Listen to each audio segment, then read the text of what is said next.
আসসালামু আলাইকুম। সুবহান আল্লাহ, রহমত, মাগফিরাত আর নাজাতের মাস পবিত্র রমজান আমাদের মাঝে উপস্থিত। এটি এমন এক মাস যার প্রতিটি মুহূর্ত মূল্যবান, বিশেষ করে রমজানের রাতগুলো। আপনি কি আপনার জীবনের সব চাও পূরণ করতে চান? আপনি কি এমন কোনো বিপদে আছেন যা থেকে উদ্ধারের কোনো পথ পাচ্ছেন না?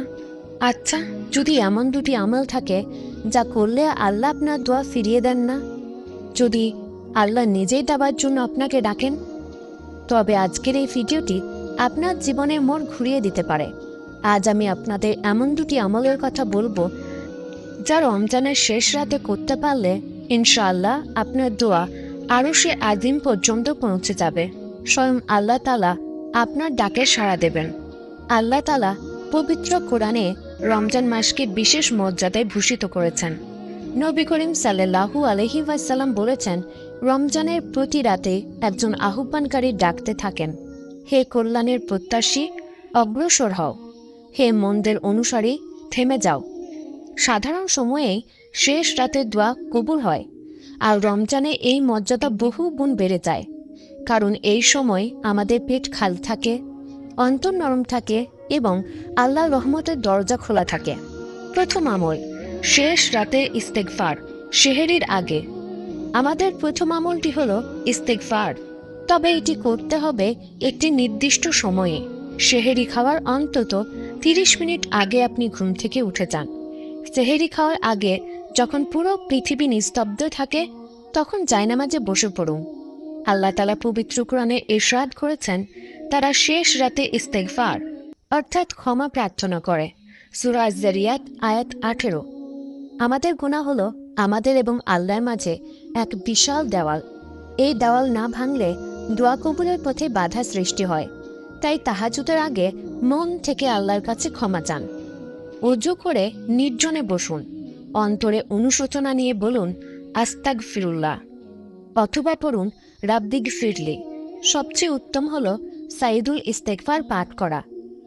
দ্বিতীয় আমল, তাহাজ্জুদ নামাজ। ইস্তেগফারের মাধ্যমে যখন আপনি নিজের গুনাহের দেওয়াল ভেঙে দিলেন এবং মনকে পবিত্র করলেন, ঠিক তখনই উত্তম সময় হলো মালিকের দরবারে সেজদা করার। এবার দাঁড়িয়ে যান তাহাজ্জুদ নামাজের জন্য। হাদিসে কুদসিতে এসেছে, শেষ রাতে আল্লাহ তাআলা দুনিয়ার আসমানে নেমে আসেন এবং ডাকতে থাকেন, কে আছো আমার কাছে ক্ষমা চাইবে, আমি তাকে ক্ষমা করে দেব। কে আছো আমার কাছে কিছু চাইবে, আমি তাকে তা দান করব। সহিহ বুখারী। দেখুন, তখন স্বয়ং আল্লাহ আপনাকে ডাকছেন দেবার জন্য। এবার আপনার উপর নির্ভর করে আপনি কি সেই ডাকে সাড়া দিবেন, নাকি ঘুমিয়ে থাকবেন এবং আফসোস করতে থাকবেন। তাহাজ্জুদ পড়বেন কমপক্ষে 2 রাকাত বা 4 রাকাত, ইচ্ছা মতো, চাইলে বেশিও পড়া যায়। ধীরস্থিরভাবে তিলাওয়াত করুন, সেজদায় গিয়ে দীর্ঘ সময় তাসবিহ পড়ুন এবং মনে মনে আল্লাহর বরত্ব অনুভব করুন। মনে রাখবেন, বান্দার সিজদা অবস্থায় আল্লাহর সবচেয়ে কাছে থাকে। এখন প্রশ্ন হলো, ইস্তেগফার আর তাহাজ্জুদ তো পড়লাম, এরপর কি? আসল কাজ হলো দোয়া। তাহাজ্জুদ শেষ করে মোনাজাত ধরুন, আল্লাহর কাছে ছোট বাচ্চার মতো কেঁদে কেঁদে চান। 2 হাত তুলে ভিক্ষুকের মতো অসহায় হয়ে চান, বিশ্বাস ও আশা নিয়ে চান। রমজানের এই বরকতময় সময়ে আপনার চোখের পানি বৃথা যাবে না।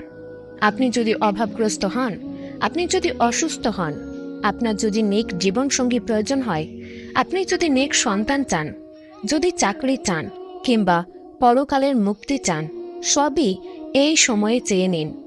আলেমদের বয়ান, যে ব্যক্তি রাতে ইস্তেগফার করে এবং তারপর তাহাজ্জুদ পড়ে দোয়া করে, আল্লাহ তাকে ফিরিয়ে দিতে লজ্জা বোধ করেন। অনেক বুজুর্গ ব্যক্তি বলেছেন, আমি যা কিছু চেয়েছি এবং যা কিছু পেয়েছি তার সবই শেষ রাতের আমলের ফসল। রমজানের প্রতিটি রাত আপনার জন্য এক একটি লটারি জেতার সুযোগ। আমরা দুনিয়ার তুচ্ছ কাজের জন্য রাত জাগি, কিন্তু পরকাল এবং নিজের ভাগ্য পরিবর্তনের জন্য কি মাত্র 1 ঘন্টা সময় দিতে পারবো না? সম্মানিত দর্শক, রমজান খুব দ্রুত চলে যায়, তাই আজই নিয়ত করুন, আগামীকাল রাত থেকে আপনি সেহরির অন্তত 30 থেকে 40 মিনিট আগে উঠবেন। প্রথমে মন ভরে ইস্তেগফার করবেন, তারপর 2 রাকাত হলেও তাহাজ্জুদ পড়ে আল্লাহর কাছে হাত পাতবেন। বিশ্বাস রাখুন, ইনশাআল্লাহ আপনার খালি হাত আল্লাহ শূন্য ফেরাবেন না। আল্লাহ আমাদের সবাইকে এই বরকতময় আমলগুলো করার তৌফিক দান করুন। আমিন।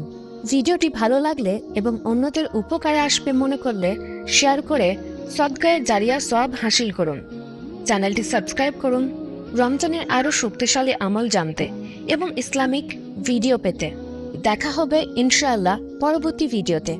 ততক্ষণ পর্যন্ত আল্লাহ আমাদের সবাইকে হেদায়েতের উপর রাখুন। আমিন।